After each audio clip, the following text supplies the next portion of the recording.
Boa tarde a todos e a todas que estão na Europa. Bom dia a quem está no Brasil. E eu só vou fazer uma pequena apresentação da nossa convidada. Maiara Ribeiro é professora associada de literatura brasileira na Universidade Federal do Pará, é bolsista Produtividade do Conselho Nacional de Desenvolvimento Científico e Tecnológico. É pesquisadora visitante no Romanisches Seminar na Universidade de Zurique, Senior Fellow do Collegium Helveticum, editora-chefe da revista Moara do Programa de Pós-Graduação em Letras da Universidade Federal do Pará. A Maiara, junto ao poeta Ars de Carvalho, organizou os livros Max Martins em Colóquio, Estudos de Poesia, lançado em 2019, e o outro Ars de Carvalho, Toda a Vida, Todavia, Poesia, Jornalismo e Design Gráfico, desde 1980. A Maiara, muito obrigado por ter aceito sim, generosamente o nosso convite. Estamos todos ansiosos, como já sabe, para ouvir a sua palestra. Não sei se quer acrescentar alguma coisa. A palestra é intitulada, deixem-me dizer, Além da Superfície, investigando a contaminação de mercúrio na Amazônia através da arte e da literatura. Uh, Muito bem, Amélia, pode continuar. Bom, então, boa tarde a vocês que estão na Europa, aqui ainda são 11 horas da manhã. Eu queria agradecer imensamente ao convite da Patrícia, dizer da minha alegria pela recepção, pelo carinho, pela curiosidade, né, também de conversarmos aqui sobre esse tema. Agradeço ao Lucas, né, toda a simpatia e ajuda na troca de e-mails. Eu espero corresponder, em alguma medida, à expectativa de vocês.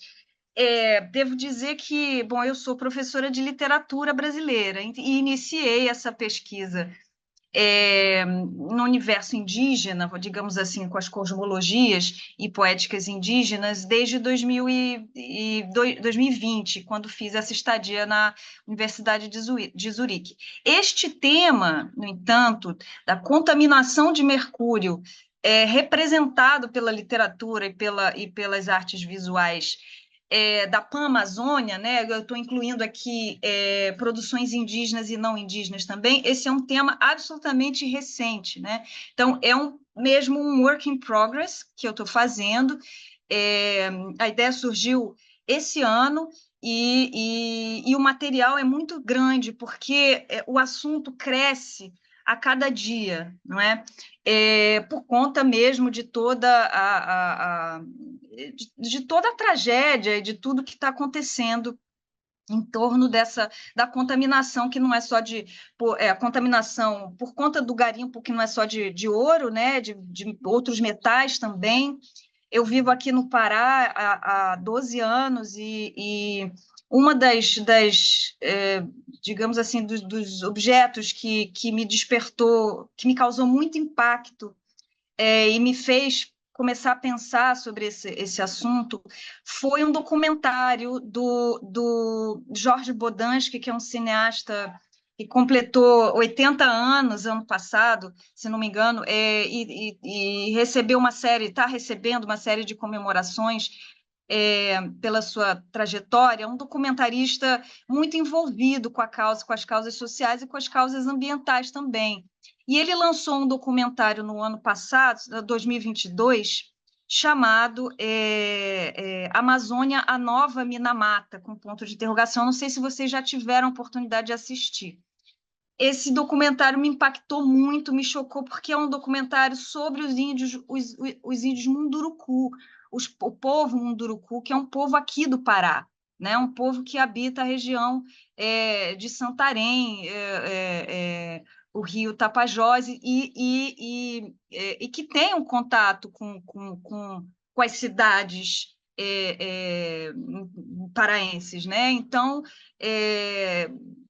e isso essa realidade passada, transmitida pelo documentário do Bodansky, junto com o estudo do livro A Queda do Céu, né, escrito pelo Copenau e pelo Bruce Albert, e que eu venho trabalhando desde 2020, tudo isso se juntou, né, num material que implica, né, remete a gente a pesquisar o que está acontecendo. Além disso, é importante citar também os artistas indígenas brasileiros, né? O meu foco é Pan-Amazônia, então é para além da Amazônia brasileira, mas eu comecei com os artistas brasileiros, principalmente o Jaider Isbel e o Denilson Baniwa, sobretudo o Denilson Baniwa, que eu venho acompanhando já há algum tempinho, já escrevi um texto sobre o trabalho dele, e que vem desde 2020, até antes de 2020, também na sua arte gráfica, nas suas performances, denunciando a contaminação de mercúrio. Isso já, a contaminação dos solos e dos habitantes, dos hóspedes, né, dessa terra-floresta, já há muito tempo. Então, todos esses elementos me fizeram, enfim, me fizeram entrar nesse tema, e que é um trabalho, um work in progress, porque eu ainda estou observando e tentando os melhores formatos de apresentação dessa pesquisa, tá? Eu, por exemplo, eu agora vou apresentar a mesma pesquisa num formato mais enxuto, lá em Roraima, num evento que vai acontecer em agosto. Bom, então eu vou começar falando um pouco do que é a minha pesquisa e vou entrar em minha preleção, então começa para situar um pouco a minha pesquisa, depois eu entro no texto do Copenau e vou alternando com imagens do Jaider Esbel, do Denilson Baniwa e de um artista visual também Yanomami, mas da Venezuela, o Chero Anauê Hakirive, não sei se vocês já ouviram falar. Então, eu estou juntando, estou coletando material, vai ficar de fora um bocado de coisa, mas é assim mesmo. Eu espero que eu possa recolher tudo isso posteriormente no texto. Enfim, então essa pesquisa ela estuda os objetos estéticos ligados à Pan-Amazônia no campo da literatura e das artes visuais, entre elas as artes verbais e as performances, a videoarte, né, o cinema indígena, por exemplo, do Takuman Cuicuro, né, que da etnia Cuicuro, que esteve aqui conosco ano passado, pinturas e fotografias com foco na investigação das materialidades, da experimentação visual e linguística, e também da antropofagia cultural, né? Então, minha pesquisa pensa muito o corpo, a palavra e a imagem como matérias e resíduos que discutem o lugar do sujeito na sociedade contemporânea e as relações de poder envolvendo essas partes, né? A minha base teórica, eu sempre gosto de trabalhar em torno das proposições do Georges Bataille, do Benjamin, do Didier Berman, né, no que diz respeito ao tratamento dado ao heterogêneo, ao informe, né, à potência da imagem como um dispositivo que mantém justamente essa ambivalência do duplo, né, e que aciona os deslocamentos, né, que vão levar à instabilidade das formas, né? Com isso, eu posso articular conceitos nos campos da estética, da política, da história, da linguagem, né, que me são muito caros. Eu também passo por discussões em torno do pensamento da diferença e do devir, né, com Derrida, com Deleuze, Guattari, e intercâmbio com perspectivismo antropológico. Para pensar, então, de um lado, o sentido da alteridade na visada da filosofia e da antropologia contemporâneas, e de outro, a modernidade e a contemporaneidade em confronto com os imperialismos e totalitarismos que estão se renovando, né, a cada dia. E que levam, obviamente, então, à exclusão dos povos e dos seres imundos que nós vamos adentrar um pouco agora, né? E, claro, o centro dessa pesquisa é o pensamento ameríndio, né? Então, aqui eu pego o livro do Copenau, eu considero como um livro de formação, né, do Brasil, de entendimento sobre a formação do Brasil. Trabalho muito com o pensamento crítico do Jaider Esbel, né? As falas, as performances e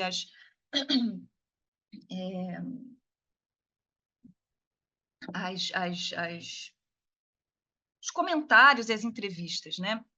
Esse material, Ailton Krenak, enfim, esse material é muito importante. Eu considero que é a base do pensamento que está se formando, né? Quer dizer, que já está formado e que está entrando como material absolutamente necessário de ser lido, né? De ser lido, de ser estudado, de ser veiculado nas universidades, nas escolas. E uma perspectiva mais específica, minha pesquisa se concentra no estudo do caráter político, né, das obras verbais e visuais produzidas, então, por esses artistas e pensadores indígenas e não indígenas, em perspectiva com os estudos da ecocrítica, né? Bom, então,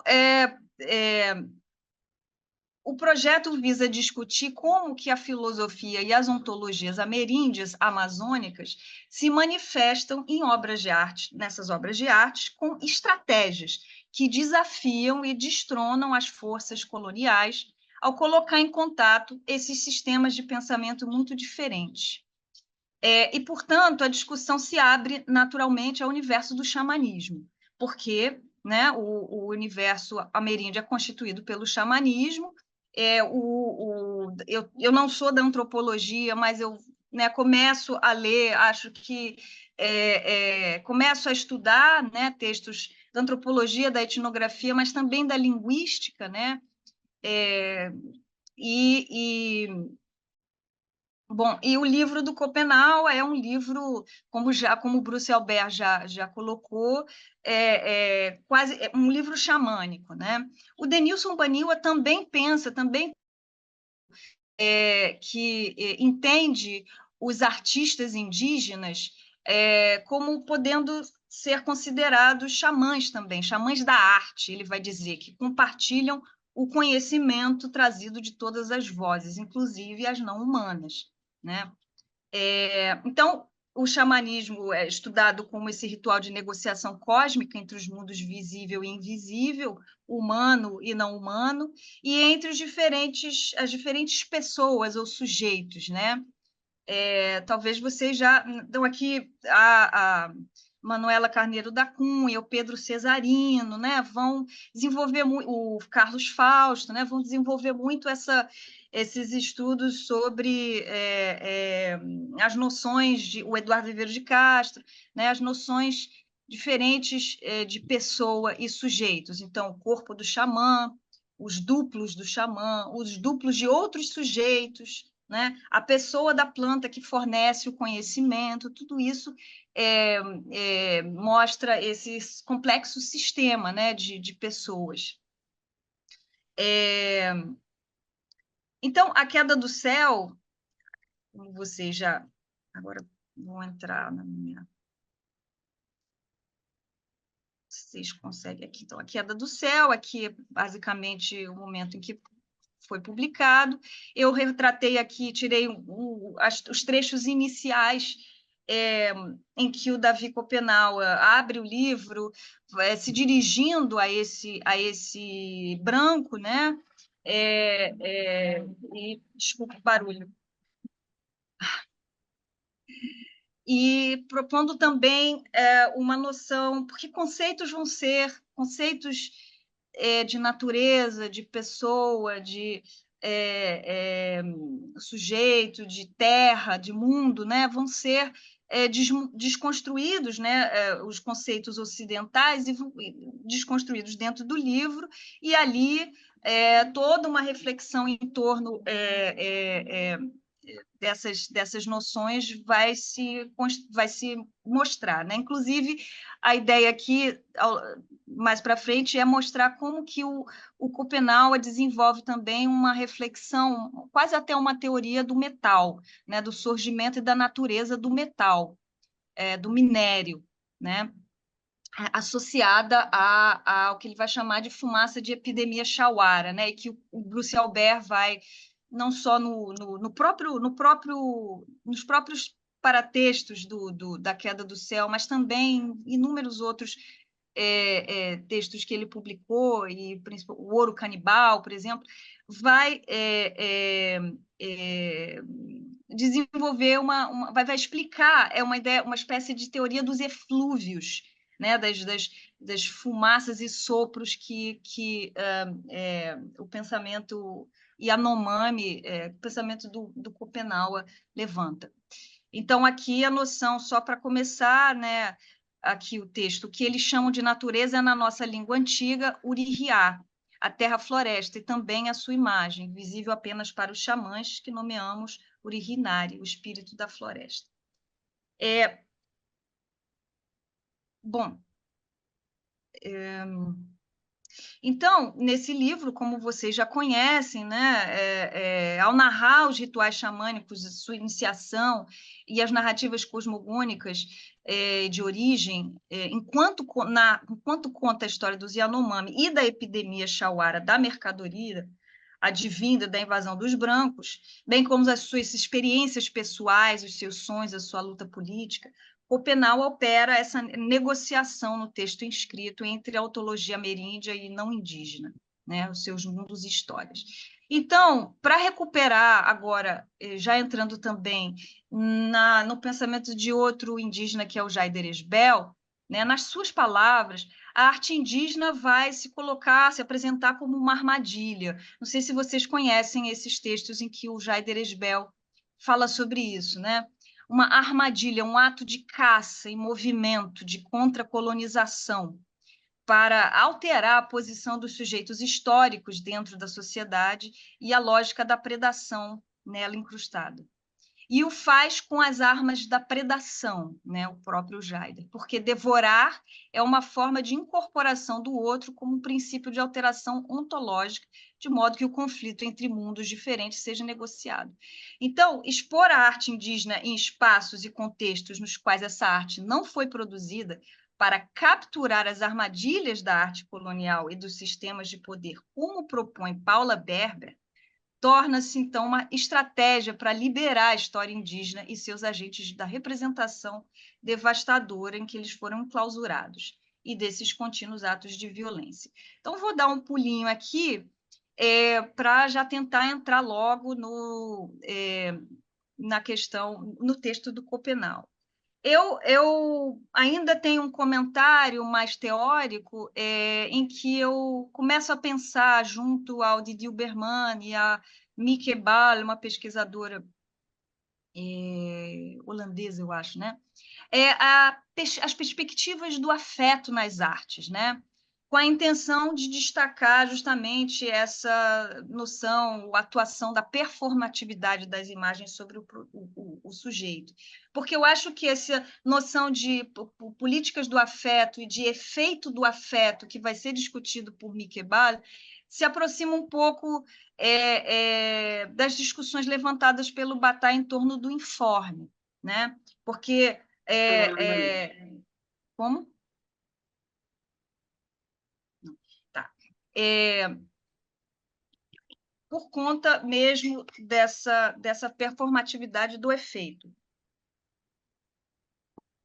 Ou seja, um efeito estético que é movido pelo afeto levantado por um objeto de arte, né? Que pode ser uma imagem, uma frase, uma materialidade que vão desempenhar performances diferentes, gerando efeitos estéticos, políticos e éticos também. Acho que a obra do Denilson Baniwa, por exemplo, é muito, muito comprometida com essa discussão, esses efeitos éticos e políticos também. Bom, o afeto, portanto, não seria algo que possui uma forma, mas um efeito que opera no regime do leitor e do espectador, né? Ativando esses leitores ou espectadores. Portanto, um operador, né? Assim como um informe, um operador de desmonte dos impulsos, dos construtos de domesticação e regulação dos corpos e sujeitos. né? Então, a gente pode se perguntar onde está o detonante do afeto em uma determinada obra, né? Seja ela de arte verbal ou de arte visual. Bom, uma reflexão importante também em relação ao estudo do afeto é que ele ocorre no tempo presente, né? Ele se conecta a uma memória coletiva ou individual, e pode, assim como o informe, sustentar paradoxos, né, que resistem ao caráter racionalizante do pensamento, né? Então, a partir do mundo das imagens, podemos estabelecer conexões com a sociedade, com a história, com a cultura, com o homem, né? Vou pular aqui. Essa experiência da forma, né, que se coloca no estudo das imagens ou das artes verbais, ela pode vir, ela pode ser uma imagem, mas ela pode estar ligada também ao corpo, à linguagem, né? Tudo aquilo que atue, sobre o qual atua uma força de homogeneização. Então, o efeito do afeto, além de engajar o sujeito, ele pode instaurar relações críticas, transformantes, né? Garantindo, portanto, um regime desfocalizador do pensamento que, em larga medida, desloca a maneira de estar e pensar o mundo, né? Bom, eu penso também que os processos de resistência indígena que atuam hoje na sociedade brasileira, mas não só brasileira, contra essa dominante necessidade de apropriação, de acúmulo, encontra nas artes verbais e visuais e nas performances indígenas um regime, um poderoso agente de transformação, né? E aí eu começo me concentrando na reflexão que o Davi Copenaua faz sobre o surgimento do metal, do minério, né? Porque eu acho que ali há uma espécie de teorização sobre a natureza do metal, onde ele mescla imagens e sentidos do mundo indígena e não indígena, com um deslizamento de sentidos que se estabelece entre os capítulos 9, 11, 15 e 16 do livro, tá? Então, agora eu vou fazer um close reading aqui um pouco para tentar entender como é que ele articula certas imagens para depois eu poder estabelecer essa conexão com o Denilson Baniwa, o Jaider Isbel e o Chero Anaui. Então, a reflexão sobre a origem e a natureza do metal, ela está diretamente associada a uma teoria da epidemia Chauara, né, da doença. Na cosmologia Yanomami, segundo o Davi Copenaua, pelas palavras dos espíritos, a floresta é carne e pele da terra, e a terra é o antigo céu Rutucara que caiu. O metal, por sua vez, é o esqueleto da terra, e a terra envolve esse metal de um frescor. É por sonho que os Shapiri mostram a origem do metal. E aqui eu cito um registro do Davi Copenau. Ele vai dizer que o minério são as lascas do céu, do sol, das estrelas, caídos no primeiro tempo. Então, o metal participaria de uma natureza cósmica e também sobrenatural. Ele vai explicar que a palavra que descreve o minério carrega o mesmo nome das estrelas, Mereashi, onde Xi, a partícula Xi é equivalente a brilho, né? Associando a fragmentos do céu antigo. Então, o metal faz parte do surgimento dos primeiros tempos, né, os tempos míticos. Entretanto, ele possui, nós vamos ver, entre o capítulo 9 e o capítulo 15 e 16, ele possui uma natureza ambígua ou ambivalente. Né? Mayara, desculpe. É possível que esteja parada a sua apresentação. Está a mostrar que slide neste momento? Não, está parada, porque agora eu vou entrar no ok. Jaider Esbel. Ok, desculpe, desculpe. Eu vou associar, não, é porque agora eu vou entrar um pouco no texto do Schopenhauer e depois eu entro nas imagens do Jaider Esbel, numa sequência que vai dialogar com o que eu vou comentar aqui do Schopenhauer. No capítulo 9, portanto, que se intitula Imagens de Forasteiros, Schopenhauer vai narrar o tempo antigo, mítico, quando não existia metal, nem minério, e nem os brancos. Só o Mama, o seu irmão Ioase, sua mulher e o sogro. Ali ele vai narrar os tempos sem o metal, tempos em que os Yanomami existiam antes dos brancos. A narrativa, então, vai contar que era o Mama quem possuía o metal e que as primeiras peças foram deixadas sobre a terra pelo próprio Mama. Em seguida, ele vai apresentar uma narrativa de transformação de Omama no próprio metal. Ele se transforma no metal porque o sogro, seu sogro, que morava nas profundezas das águas, veio lhe visitar, veio lhe fazer uma visita para ensinar o cultivo das plantas de roça, né? Logo depois que Omama pescou a sua mulher, que é Tueyoma, filha do ser das águas profundas. Então, a narrativa de transformação finaliza com o Mama de volta à sua forma e ensinando os ancestrais Yanomami a usar o metal. Portanto, no capítulo 9, o metal está associado a um valor de uso e não de acúmulo. Já no capítulo 16, intitulado Ouro Canibal, o Penal vai fazer associação entre o metal, os objetos manufaturados e a fumaça da epidemia Chauara, mudando a narrativa do surgimento do metal. E aqui, o Mama não é mais o seu dono, né? Ele apenas encontra o metal sobre a terra, mas ele possui o poder de torná-lo um metal inofensivo, para que os humanos pudessem usá-lo em suas roças. Portanto, o Mama, ali no capítulo 16, nós veremos o relato de que o Mama oculta a parte maléfica do metal no frescor da terra, e o apresenta sob duas formas: a do metal verdadeiro, que é o metal nocivo, e a do metal não nocivo, destinado aos homens. Mas surge também aí a advertência ao desejo do acúmulo. O sentido nocivo, o metal nocivo, né, o sentido nocivo do metal, pertence aos espíritos e precisa ser escondido para que Ioase, o irmão de Omama, que criou a morte, não consiga usá-lo. É interessante porque aqui se instaura toda uma relação de imagens de dualidade, de ambivalência, de filiações de Omama e de Ioase. Então, Ioase é quem faz chegar a notícia do metal aos antepassados brancos. E ele vai dizer: as palavras de Ioase, criador da morte, estão nos metais, no metal, né? Há também uma espécie de filiação distinta entre os filhos de Ioase e os filhos de Omama. Os garimpeiros são filhos e genros de Oase, e os Yanomami são filhos e genros de Omama. Os chapires são dados por Omama para curar as epidemias Chauara. Então, a duplicação da imagem do metal talvez possa servir aqui para explicar a diferenciação do seu uso, né? Ele vai falar que o pó do ouro é o filho do metal e o pai do metal é aquele que está escondido no lugar em que deu origem ao Omama.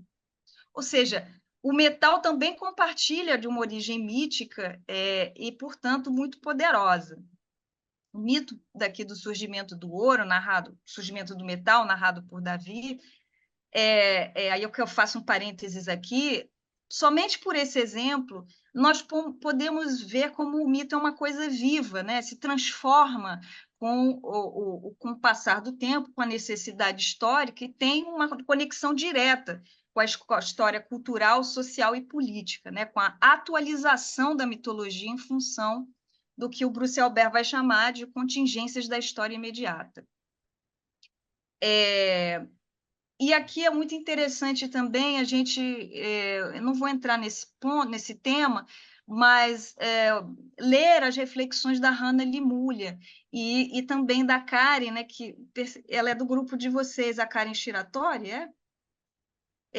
sobre os sonhos, porque né, a Hanna Limulha vai explicar muito claramente, muito pedagogicamente, eu diria, e que bom, a relação entre mito e sonho, né? E como que o mito é uma narrativa que muda, né? Que se altera, ela é viva, então ela está ligada à história, né? Então, fechando parênteses, a partir desse momento, a estratégia do Shapiro vai ser de distrair os garimpeiros para onde está realmente o pai do ouro. O metal, ele vai dizer, está enterrado junto com o ser imagem do caos, no lugar de transformação dos ancestrais. E Davi vai contar que ele está cercado por espíritos do vendaval e sob a guarda de espíritos guerreiros dos ancestrais brancos.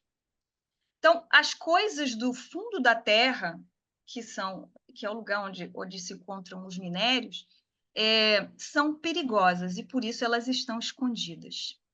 O antídoto ou a vacina é justamente o frescor da terra, né? Aquilo que remete a um espírito e a uma potência de fertilidade, né? Um ambiente de fertilidade que garante a neutralização das ameaças. Então, aqui tem todo um desenvolvimento de um pensamento sobre a relação entre o espírito da fertilidade, o sopro vital e a estruturação da terra-floresta, né? Esses antídotos são a neutralização do metal, que também é associado ao fogo. Davi Copenau vai dizer que não foi à toa que o Mama soterrou o ferro, o ouro, a cassiterita e o urânio, deixando acima do solo somente os alimentos. Então, o garimpo que retira o metal de debaixo da terra deixa essa terra tão revirada, tão desmatada, que é isso que vai, na cosmologia, no pensamento Yanomami, provocar o seu incêndio. Manter, portanto, o metal preso na terra é manter a terra fria, em temperatura equilibrada. O alimento na superfície, o veneno no subsolo.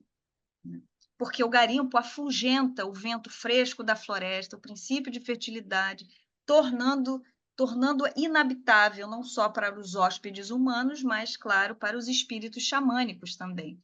E sem isso, resta a devastação completa. A Hanna Limulha vai falar que vai fazer uma conexão, vai mostrar, né, como que a devastação da floresta, dos seres da floresta, está diretamente ligada como que o garimpo, que está ligado a isso, também se associa aos sonhos, né? Ao desmonte, ao término, né? Da capacidade de sonhar, né? Que é tão importante, tão central em muitas sociedades indígenas, né? Bom, então agora ele vai pouco a pouco mostrando, alterando as imagens de devastação. No capítulo 15, que se intitula Os Comedores de Terra, e que é um capítulo que narra a corrida pelo ouro e a devastação causada pelo mercúrio do garimpo, Copenau vai associar os garimpeiros a um bando de queixadas, né, que reviram a terra e que sujam os rios, com lamas amarelas esfumaçando-os, né, com a epidemia chauara dos seus maquinários. Em seguida, as comparações incluem imagens de devoração. Eles devastam os rios com a voracidade de cães famintos ou como urubus esfomeados. E ele vai dizer que, apesar de ser impossível comer ouro, parecia que eles queriam devorar todo o chão da floresta. A sequência de imagens do Jaider Esbel, que eu trouxe aqui, eu vou logo mostrar para a gente não ficar também aqui só ouvindo a minha voz e sem ver nenhuma imagem. O Jaider, eu não coloquei a sequência inteira, porque são muitas imagens, acho que são umas 20 imagens, eu selecionei algumas. Ele vai criar essa sequência de desenhos de fundo preto com traços em branco, intitulada It Was Amazon, né? Para relatar a gradativa, gradual processo de desaparecimento mesmo, né? It was Amazon, né? Desaparecimento da Amazônia a partir da introdução, né, do progresso. Então, aqui fica muito evidente como ele vai elencar essas imagens de todos os, não só o garimpo, mas todos esses processos ou atuações ligadas diretamente à devastação. Então, o tráfico dos animais, né, a abertura das estradas, por exemplo, que vão interferir, né, na vida dos humanos e dos não humanos, dentro de todo o período da ditadura militar, né? Olha o Javier. Aqui também uma sequência que ele mostra a contaminação dos rios, né? Por tudo, né? A contaminação não só pelo minério pesado, mas pelo metal pesado, mas pela introdução de todos aqueles elementos da cidade, da vida urbana, né? O esgoto e tudo que vem desse mundo da mercadoria, né? Que a retirada, né, da madeira para a produção, para o comércio, para o tráfico, para, enfim, para a produção de imóveis e tudo mais, né? Aqui o comércio dos madeireiros, né? Esse explorador aqui que retira, né, essa figura um pouco meio humana, meio não humana, né?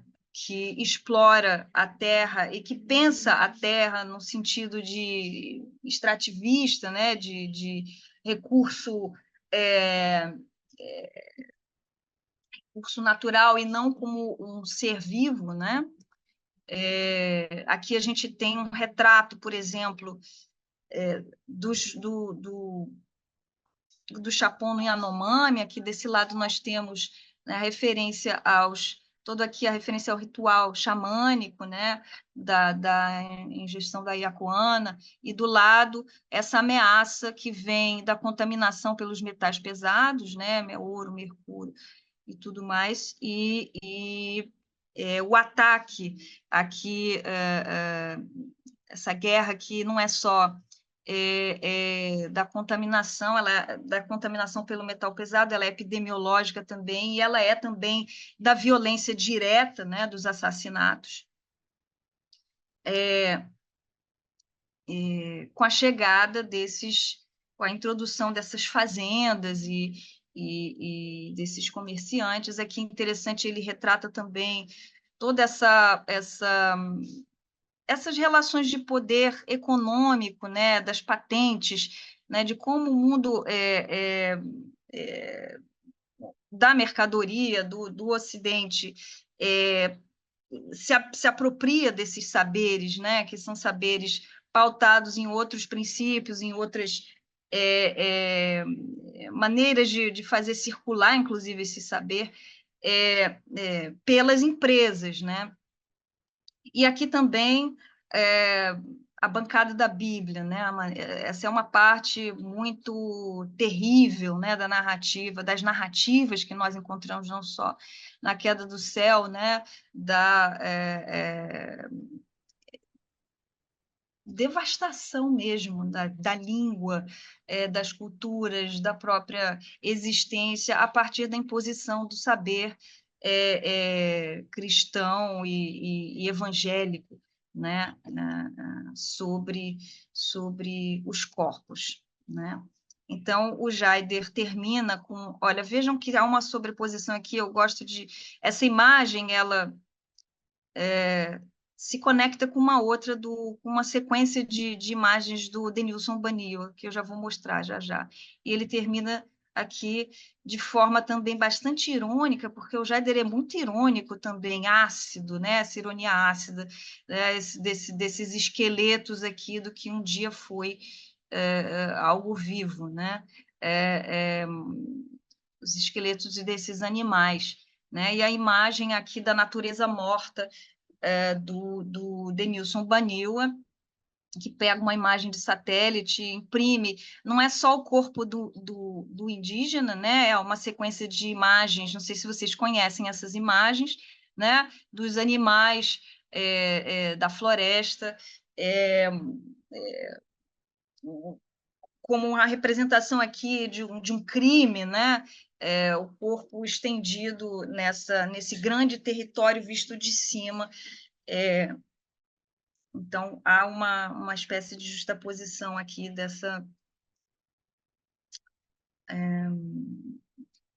desse discurso visual, né, de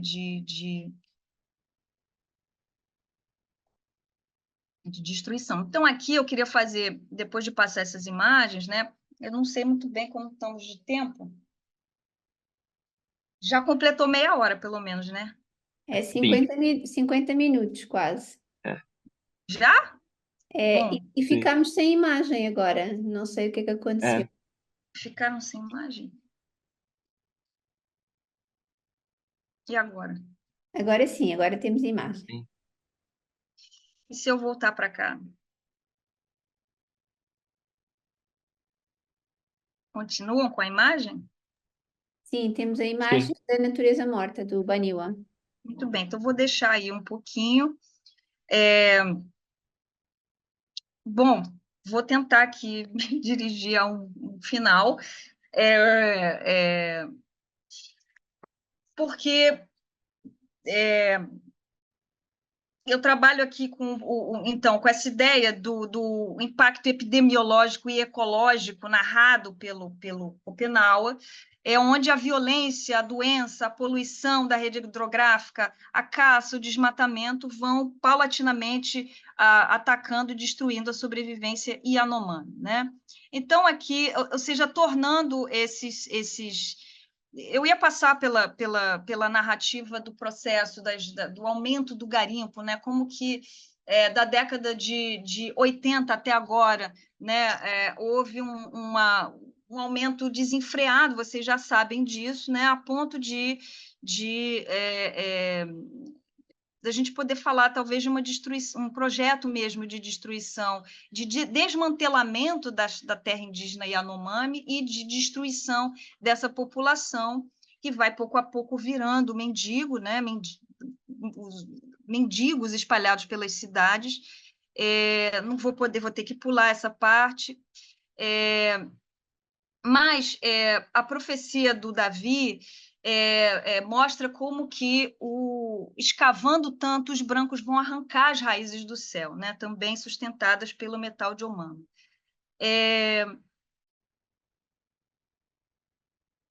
Eu queria, então, pular um pouco para falar da fumaça da epidemia Chauara, para terminar, e depois passar para as imagens do Denilson.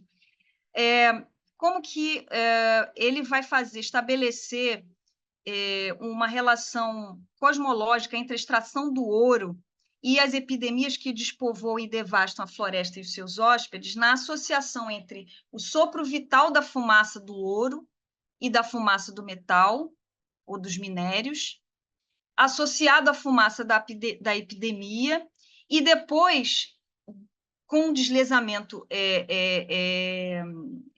semântico, ele vai trazer a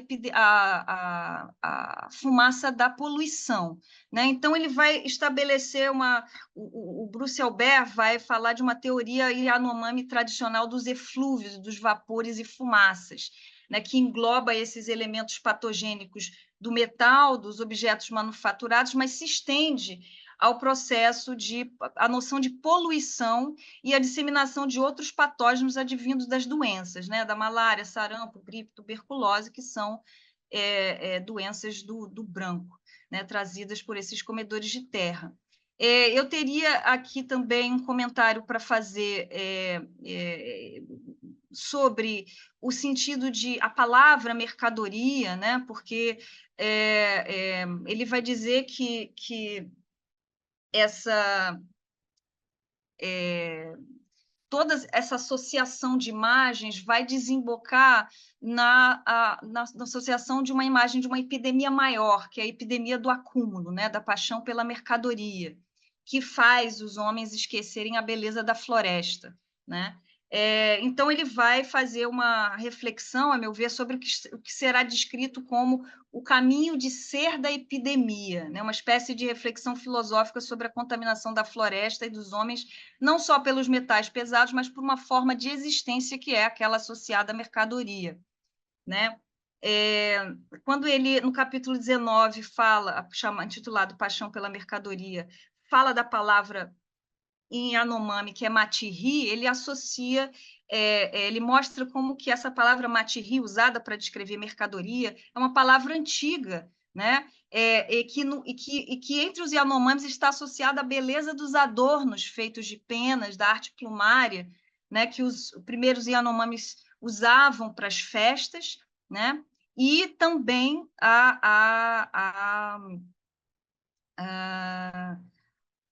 aos ossos, né, cremados, a importância dos ossos dos mortos cremados e que viravam pó. Né? Esse pó, a palavra usada para descrever esse pó é matiri também, é mercadoria, mas aí dá um conceito diferente de mercadoria, ligada a um objeto de valor ritualístico. Né? Então, eu vou pular tudo isso aqui que eu tinha preparado aqui para a gente poder entrar nas... Vocês têm aqui uma descrição, uma imagem, né? Porque há todo um desenvolvimento de um pensamento sobre os sonhos e ao corpo, e aqui um retrato que eu tirei da própria Queda do Céu, desse ser, né? Desse ser maléfico Shawara, né? Destaque aqui pelos dentes, né? Porque a noção de devoração é importante. Eu já vou falar um pouquinho mais sobre isso, né? Não vamos poder ler esse trecho aqui, mas o Denilson Baniwa, ele vai... tanto o Denilson quanto o Jaider vão desenvolver um pensamento sobre o canibalismo, né? Sobre essa proposta da arte indígena contemporânea de um movimento de contracolonização a partir de uma antropofagia às avessas, né? Então, vocês podem ver aqui nessa sequência de imagens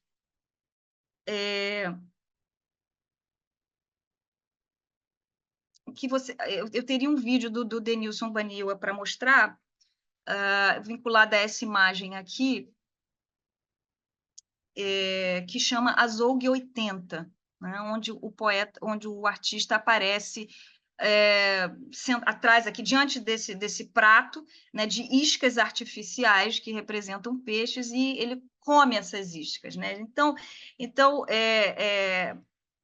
o Denilson Baniwa vai também, na Bienal das Amazônias, que aconteceu no ano passado, ele vai produzir uma outra imagem parecida com essa daqui das iscas, né? Para mostrar essa gradativa alteração da paisagem dos rios, né? Onde o que se come não é mais o alimento, né? O que se come é o metal, é o veneno, né? E ele também tem uma série aqui chamada... Ficamos sem imagem, Maiara. Agora sim.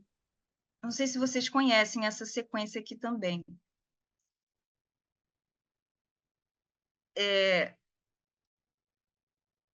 Vou mostrar as imagens, que são grafismos, são imagens de peixes comuns, peixes que servem de alimento, né, a toda a cadeia alimentar dos indígenas e dos não indígenas também, né, e sobre esses peixes uma série de inscrições que remetem aos símbolos do mercúrio, dos metais pesados, né, quase como numa inscrição hieroglífica aqui, seguido de um texto, né, onde ele vai denunciar, né, os garimpos, os lixões irregulares, o despejo de resíduo tóxico das fábricas, do agronegócio, que vão passando pelos peixes e entrando numa cadeia uma cadeia de contaminação dos rios, do solo, dos corpos indígenas e chegando às cidades, né? Isso tudo é relatado também no documentário do Bodansky. Ele intitula essa série de Hydrogen 80, né? What do you eat? Um questionamento sobre se o que comemos é alimento ou é veneno, né?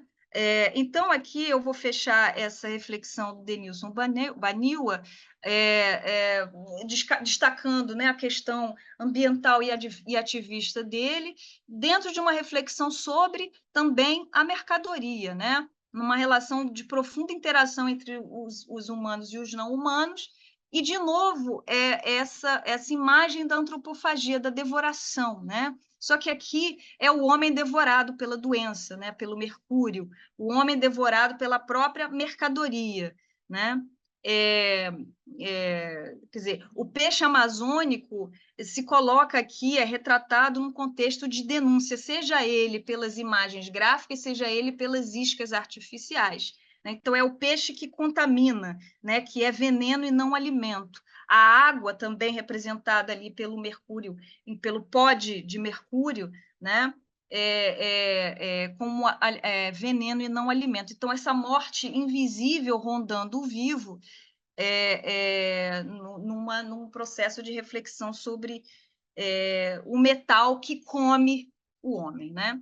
E as imagens do Chero Anauê, eu vou só terminar aqui mostrando para vocês, porque esse artista venezuelano, eu começo a estudá-lo, ele vai também desenvolver aqui, por exemplo, imagens. A obra dele, eu não sei a obra dele é uma obra muito assim, da serialização e da repetição. E esses aqui ele retrata nas obras dele os escudos de proteção contra os espíritos, né? Os espíritos maléficos, aqueles que devoram. Aqui nós temos essa serialização representada aqui na casa comunitária, e na presença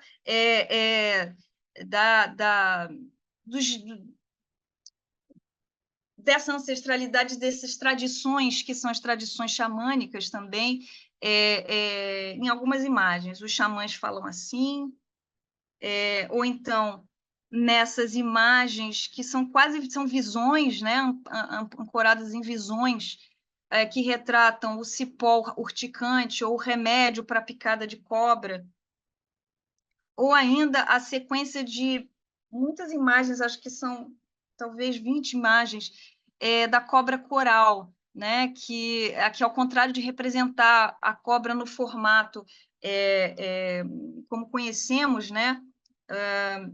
Ele vai deformar essa imagem e pontilhar. Esse pontilhamento me lembra alguma coisa da ordem da descrição que é feita pelo Schopenhauer também, do efeito da Yacuana nas visões, né? E o Jaider também vai retratar a visão